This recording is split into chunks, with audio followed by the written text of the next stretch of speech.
Convido os irmãos a cantar essa canção conosco, dizendo: queremos o teu nome engrandecer. Você na sua casa, você pode erguer as suas mãos. Aonde quer que você esteja, você pode erguer as suas mãos e cantar conosco. Queremos o teu nome, Senhor, engrandecer.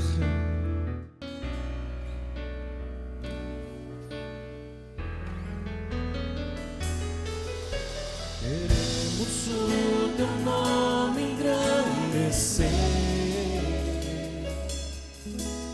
e agradecer-te por tua obra em nossa vida. Confiamos em teu infinito amor. Só tu és o Deus eterno sobre toda a terra. Podemos dizer isso mais uma vez. Queremos o seu nome engrandecer. Queremos o teu nome engrandecer e agradecer-te por tua obra em nossa vida. Confiamos em teu infinito amor. Só tu és o Deus eterno sobre toda a terra e céu. Vamos dizer que Ele é grande.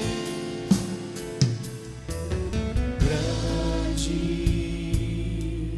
é o Senhor e muito digno de louvor.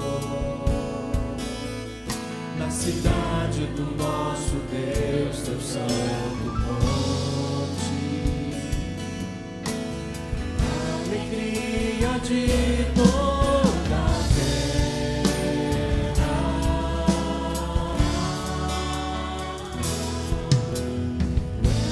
Grande é o Senhor em quem nós temos a vitória e que nos ajuda contra o inimigo. Por isso diante dele nos prostramos.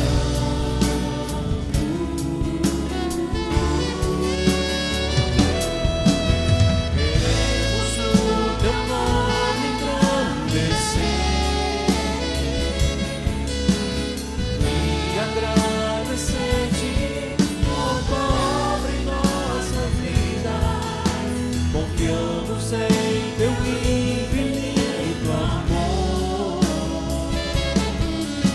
Pois só tu és o Deus eterno sobre toda a terra e céu.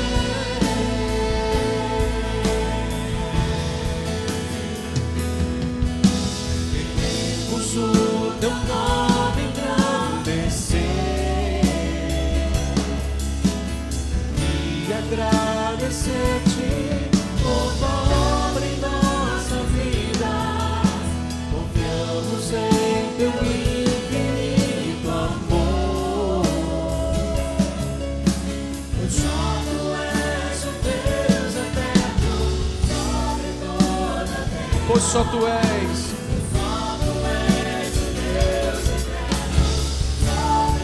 Diga mais uma vez. Só tu és o Deus eterno sobre toda a terra e céu.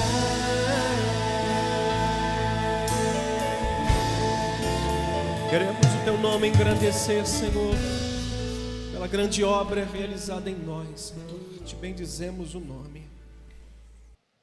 Ok, irmãos, depois desse momento tão especial de louvor, adoração, agora nós vamos nos debruçar na palavra de Deus. Então eu quero convidar os irmãos a ir abrindo a sua Bíblia na sua casa aí, em Hebreus capítulo 11, nós vamos ler do verso 30 ao verso 34. Porém antes, deixa eu fazer menção aqui desses heróis, não heróis bíblicos, mas da vida hoje. São os enfermeiros. Dia 12, ontem, foi comemorado o dia deles, dia dos enfermeiros. Então, receba o nosso abraço, a nossa gratidão pelo serviço, árduo serviço que vocês estão fazendo. Então, que Deus possa, não só a vocês, mas a médicos e a todos os profissionais da área da saúde, recebam o nosso carinho e as nossas orações para que vocês se mantenham vivos, com saúde e trabalhando, tá bom? Nossos parabéns a todos vocês. Vamos ler o texto bíblico. Eu quero os convidar à leitura das Sagradas Escrituras, que diz assim: pela fé ruíram as muralhas de Jericó, depois de rodeadas por 7 dias. Pela fé, Raabe, a meretriz, não foi destruída com os desobedientes, porque acolheu com paz aos espias. E o que direi mais, ou o que mais direi?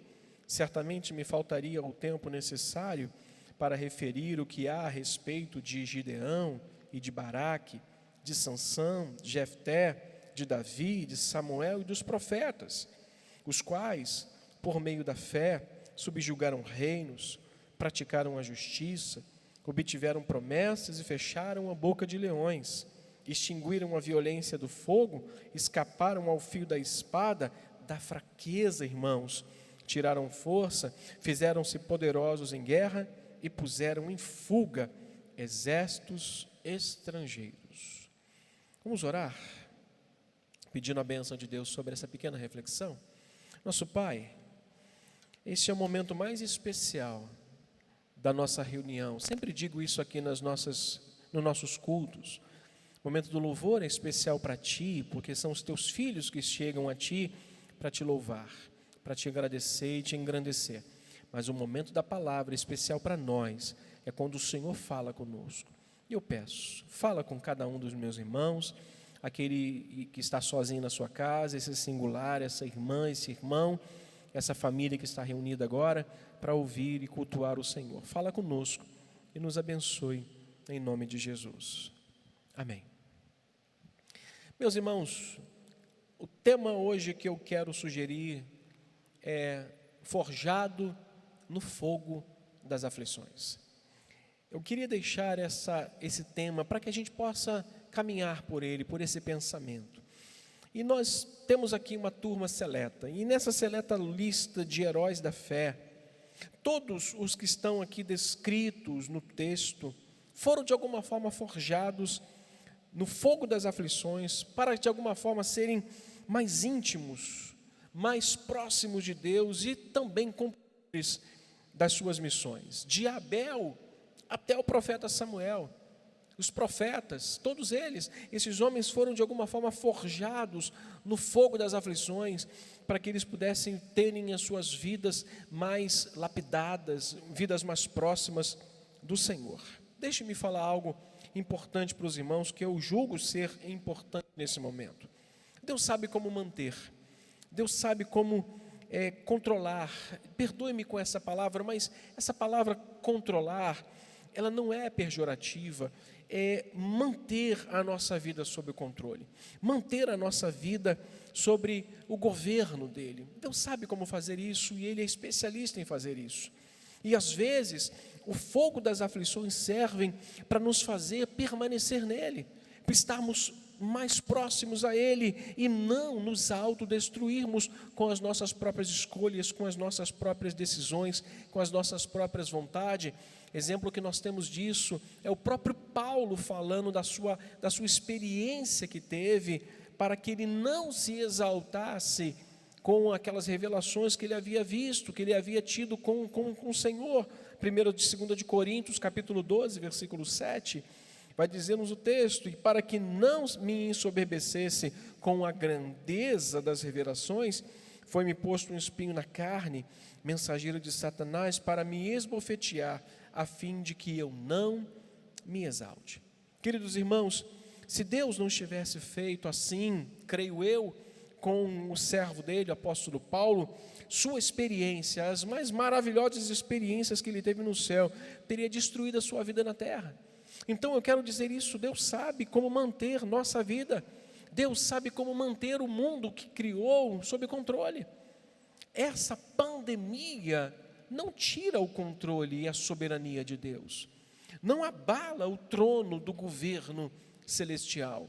Deus está reinando sobre esta terra, e Ele, no tempo certo, vai nos mostrar as razões pelas quais permitiu que isso acontecesse a toda a humanidade. Irmãos, a profundidade de um relacionamento íntimo com Deus, ele se forja também pelo fogo das aflições. Mas às vezes nós pensamos que ele se caracteriza, ele se identifica, ele se revela pela maneira como nós louvamos. Às vezes pensamos que nós somos mais íntimos, mais próximos de Deus pela maneira que nós louvamos. Não vou dizer que não, mas isso não pode ser o ponto final, não pode ser aquilo que a gente pode dizer, isso caracteriza a minha relação com Deus, isso caracteriza a minha intimidade no relacionamento com Deus. Não os caracteriza pelos sacrifícios espirituais que oferecemos. Jesus recriminou ou condenou a prática dos fariseus em pensar que o sacrifício espiritual, as ofertas que eles davam, a maneira como eles jejuavam, a maneira como eles oravam, caracterizava uma intimidade que eles tinham com Deus. E Jesus usou o exemplo de um publicano simples e fariseu. Ele mostra que o fariseu entrava no templo dando glória a Deus e dou dízimo de todas as coisas, enquanto o publicano não conseguia nem sequer olhar para cima. Então, irmãos, nosso relacionamento íntimo com Deus, ele não é forjado, não é caracterizado pela maneira como nós louvamos, não se caracteriza pelos sacrifícios espirituais que oferecemos e nem pela forma eloquente que as pessoas pregam ou que alguém prega. Pelo contrário, irmãos, mesmo porque alguns um dia vão chegar diante de Jesus, como o texto bíblico mostra, e Jesus vai dizer: eu não vos conheço, apartai-vos de mim. O que Jesus está dizendo ali naquele texto é de certa forma muito sério e nós precisamos avaliar. Ele está dizendo para aqueles homens que estavam se aproximando dele, dizendo: olha, em teu nome nós curamos, nós expulsamos demônios, nós fizemos maravilhas. Jesus vai dizer: eu não vos conheço, apartai-vos de mim. Jesus está dizendo para aqueles homens que não reconhecia, irmãos, olha isso, não reconhecia nada dele naqueles homens, não reconhecia nada de Cristo na vida, no dia a dia daqueles homens, irmãos. Mas há duas coisas que a gente pode avaliar como um parâmetro do nosso relacionamento com Deus. Primeiro, é a capacidade de nós aceitarmos, de nós nos submetermos ao Senhor. João capítulo 14, versículo 21, eu convido você agora a esse texto maravilhoso, um texto que inspirou alguém a fazer uma canção muito bonita. Então, por favor, capítulo 14, versículo 21, que vai dizer o seguinte: aquele que tem os meus mandamentos e os guarda, esse é o que me ama, e aquele que me ama será amado por meu Pai, e eu também o amarei e me manifestarei a ele. Capítulo 15, versículo 14 vai dizer: vós sois meus amigos, se fazei o que eu vos mando. Queridos irmãos, isso sim é um parâmetro para que a gente possa avaliar o nosso relacionamento com Deus, com Cristo, a capacidade de nós aceitarmos, de nós nos submetermos e obedecermos a sua vontade, a sua palavra. E o segundo é a capacidade de nós suportarmos as adversidades e permanecermos firmes nele.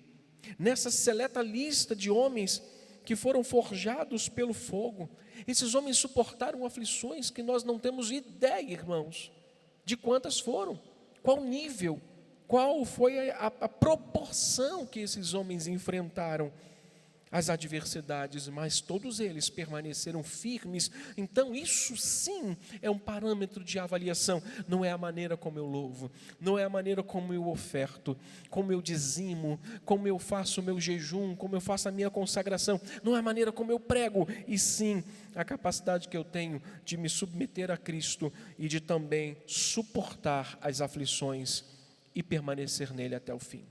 De que forma a gente pode ilustrar isso? Como a Bíblia Sagrada nos ajuda a ilustrar isso? Eu quero usar hoje um personagem que você conhece bem, que é José. José é este menino que de alguma forma ele foi um instrumento de Deus. Quando passou pelo fogo das aflições, aquele homem incendiou uma nação. A vida dele, irmãos, e esses homens de alguma forma incendiaram nas nações, os povos por onde eles passaram. Davi, Samuel, Moisés, Abraão, todos esses homens que passaram pelo fogo e foram forjados pelo fogo das aflições, eles incendiaram povos e nações com o seu testemunho.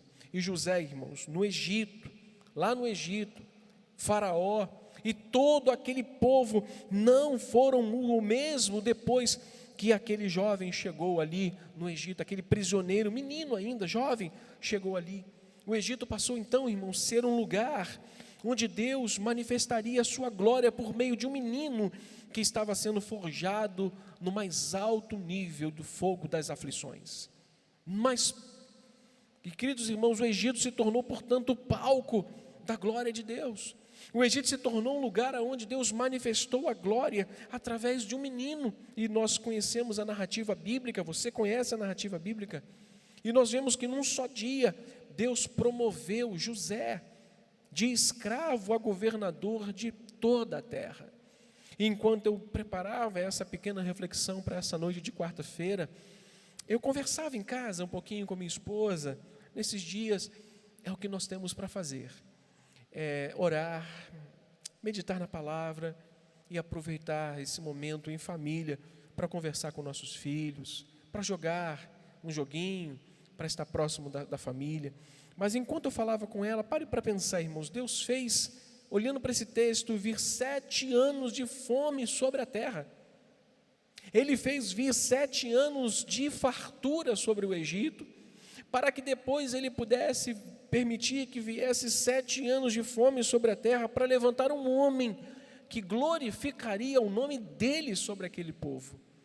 Então Deus, naquele momento, permite que algo aconteça de ruim àquele povo, àquela nação, para levantar um homem, para manifestar ali a glória de Deus sobre toda a terra. Irmãos, eu creio que nesse momento que nós estamos enfrentando, Deus vai levantar a igreja para glorificar o seu nome na terra. Eu creio fielmente nisso. Olhando para esse texto, olhando para como Deus fez, eu creio que Deus vai usar a igreja, é a igreja que Deus não vai usar o governo, irmãos. Deus não vai usar os governantes, Deus vai usar a sua igreja para glorificar o seu nome sobre a face da terra. E o segundo personagem que a gente pode usar, de certa forma, é um texto que a gente vai usar, um personagem que nós vamos usar, que depois de 430 anos, novamente, Deus entra em cena aqui para levantar um homem, que lá no Egito, com o faraó, no meio de todo o povo, vai fazer com que coisas extraordinárias aconteçam. Irmãos, e este homem é Moisés. E Moisés passou a ser, irmãos, um homem que ali começou a cumprir a sua missão de tirar e libertar os hebreus dali. E o Egito passou a ser um lugar onde Deus derramaria o juízo. Para quê? Para que a manifestação da misericórdia de Deus viesse sobre o seu povo. E é isso que eu creio para esses dias. Guarde essa palavra no seu coração. Deus está manifestando juízo sobre a terra, sobre os povos, sobre as nações. Nós estamos sobre um juízo poderoso de Deus. Não há rico, não há pobre, não há intelectual, não há ignorante, irmãos. Toda a terra está sob o juízo de Deus, mas é para se manifestar a misericórdia de Deus sobre a igreja. Eu creio nisso. Nós temos aqui vários irmãos da nossa igreja que enfrentaram essa situação da Covid-19. Nós temos o Jorge, que enfrentou, foi internado, está na sua casa. Nós temos os nossos irmãos, o Celso foi internado, graças a Deus está em casa. Nós temos vários irmãos, o John foi internado, está na sua casa restaurado.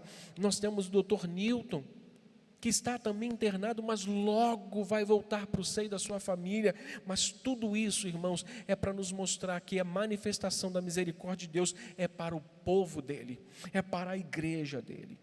Diferente de José, irmãos, Moisés precisou enfrentar mais 40 anos num deserto, sofrendo medos, sofrendo angústias, sofrendo calúnias, sofrendo solidão, toda sorte de problemas. Mas, grave isso, foi nesse cenário que Moisés teve as maiores experiências com o Senhor. E eu creio, irmãos, fielmente nisso, que esses dias de pandemia, nesses dias de isolamento social, nesses dias de angústia, são os dias, ou serão os dias, que nós poderemos ter as mais maravilhosas experiências com Jesus. Creia nisso. Foi lá que Moisés teve a experiência daquela nuvem, daquela coluna protegendo, e talvez isso não aconteça hoje, ou não vai acontecer hoje, irmãos, mas isso é representado pela proteção de Deus sobre a igreja. Eu citei agora nomes, eu citei irmãos que foram curados, que foram livres dessa doença e não desceram à sepultura. Então, de alguma forma, isso é para nos mostrar que o mesmo Deus lá atrás é o de hoje. Talvez uma nuvem não vá aparecer, mas a proteção de Deus está sobre nós. Um mar não vai se abrir, mas Deus vai abrir oportunidades para que o povo de Deus continue caminhando. O maná que ele viu descer e ser enviado ao povo, não vai faltar o pão à sua casa, meu irmão. É nesse cenário de muita luta que muita glória se manifestou na vida de Moisés, daquele povo, e se manifestará na vida da igreja, irmãos. Assim também como Deus falava com Moisés face a face, nesse cenário de muita luta que nós estamos enfrentando, Deus pode, irmãos, nesses dias visitar a sua igreja e nos falar poderosamente através da sua palavra, como tem feito. Eu finalizo, irmãos, essa pequena reflexão. Se Deus não tivesse forjado esses homens no fogo das aflições, suas vidas e ministério não teriam sido tão relevantes como foram. E chegou até nós assim. Então aceite essa situação como algo que Deus está permitindo acontecer, para que o nome dele seja exaltado através da igreja.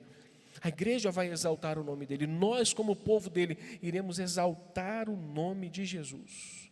Então fique com esta palavra nessa noite. Tudo isso vai redundar para a glória de Jesus. Tudo isso vai redundar para o nosso bem e para o bem de toda a igreja. Nós vamos orar nesta noite. Onde quer que você esteja, feche os seus olhos, curve sua cabeça nesse momento. Eu quero orar pela sua família, eu quero orar por você nesse momento. Nosso Deus e Pai, assim como o Senhor usou aqueles homens, assim como o Senhor forjou aqueles homens no fogo das aflições, e fez com que esses homens se tornassem pessoas relevantes no seu tempo, eu creio que o Senhor está permitindo que a igreja também seja forjada no fogo das aflições, para que ela também seja relevante neste mundo de trevas, neste mundo caído. Eu creio que o Senhor está usando esse momento para fortalecer muitos jovens, muitos homens, muitas mulheres, para que, ó Deus, assim que tudo isso terminar, a gente possa com muito mais vontade, muito mais vigor, ó Deus, anunciar o Evangelho de Cristo a essas pessoas. Pai, abençoa meu amado irmão, a todos os que estão nesta hora em sua casa, a todos que estão nesse momento de alguma forma prostrados, angustiados, Senhor, sê propício a cada um dos teus filhos e os abençoe em o nome de Jesus. Amém e amém. Fique com essa palavra, meu irmão, nesta noite, e que Deus abençoe sua vida. Porém, antes de eu orar pelo final, eu gostaria de expressar aqui, em nome do nosso bispo, da nossa liderança, nossos pastores, toda a nossa gratidão, irmãos. Nossa palavra hoje é de gratidão pela sua fidelidade, pela maneira como você tem se comportado na sua vida financeira. Nosso muito obrigado a você que deposita, faz a transferência bancária, a você que sai da sua casa e tem a alegria e o prazer de vir aqui depositar no gasofilácio, sempre que eu estou aqui na igreja. Não tem um dia sequer, irmãos, que eu não venha aqui na igreja, que não chegue alguém com tristeza por não fazer aquilo de costume, que é entregar nas mãos dos pastores no momento do culto, mas com alegria nos olhos, no semblante, em poder dizer assim: Senhor, está aqui o meu compromisso com a tua obra. Então, nosso muito obrigado, que Deus abençoe a sua vida, que lhe dê saúde. Irmão, saúde é o nosso maior bem. maior bem. Então que você receba saúde da parte do Senhor, que não vai faltar o pão de cada dia na sua vida, e que você possa ser a cada dia protegido e abençoado pelo Senhor. Tá? Continue sendo fiel, continue mantendo fidelidade à obra do Senhor, tá bom? Que Deus abençoe sua vida. Daqui a pouquinho nós separamos uma canção para cantar, para finalizar esse nosso encontro, mas antes eu gostaria de orar pela sua vida financeira.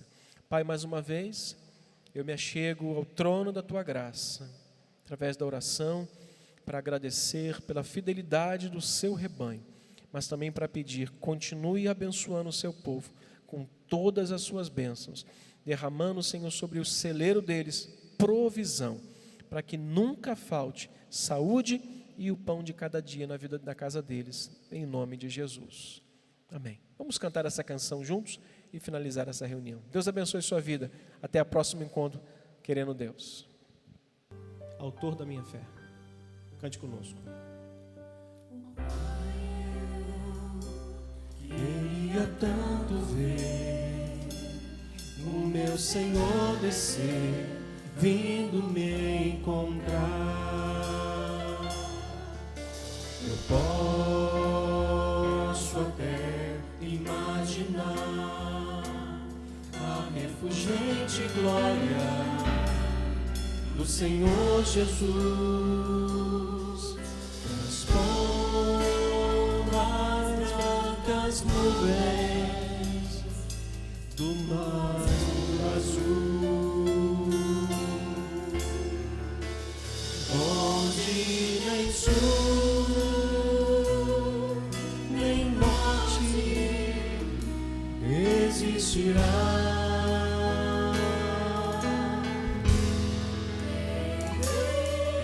As lágrimas, sorrisos de alegria e de prazer. Eu que era cego agora posso ver, contemplar, enfim.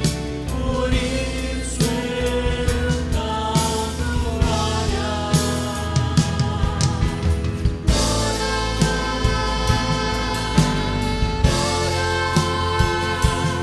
ao autor da minha fé.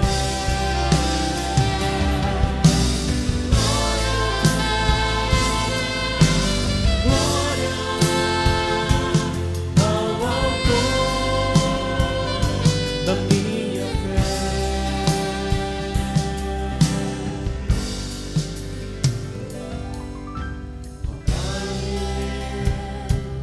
Queria tanto, tanto ouvir o som que vai abrir o encontro triunfal. Ver amigos que um dia em Cristo foram feitos meus irmãos. Agora sim podemos dar as mãos, pois temos todos somente um só Senhor. Eis o consolo que envolve a minha vida, o meu Senhor Jesus, que foi morto sim naquela cruz. Voltará, nossa esperança voltará, enfim. Por isso eu canto glória e glória, glória ao autor da minha fé. Glória, glória ao autor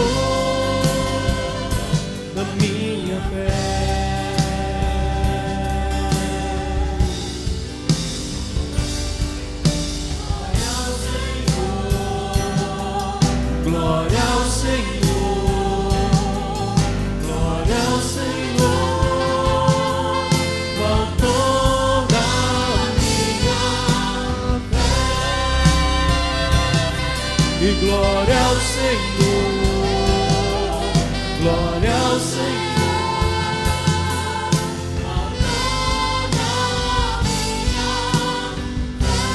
Diga mais uma vez, glórias, glória ao Senhor.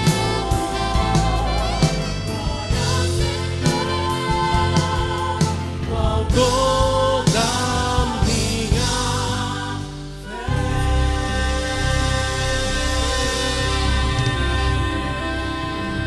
Aleluia. Louvado seja o nome do Senhor.